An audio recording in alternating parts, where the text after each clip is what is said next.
Sa anong doktor ako pupunta for HRT? Okay guys, mainly sa mga endocrinologist, kayo dapat pumunta at magtanong tungkol sa HRT.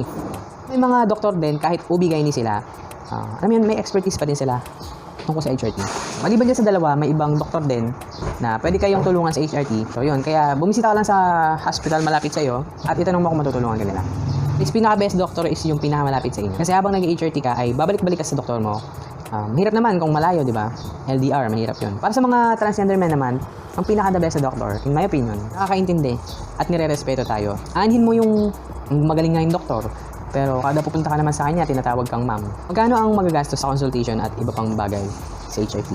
So kung i-remind na, case-to-case basis, kasi sa lab test pa lang, magkakaroon ng pagkakaiba sa lab test kasi iba-iba tayo ng medical condition. For example, ako, high blood ako, tapos yung ibang clients naman, ibang trans men naman, okay naman, di ba? So possibly, ako may pa-lab test sa akin na hindi na kailangan ipa-lab test sa kanila. Tapos guys, iba-iba rin yung talent ng mga doktor. So saan lugar naman, saan clinic, saan hospital na dapat pumunta para sa HRT?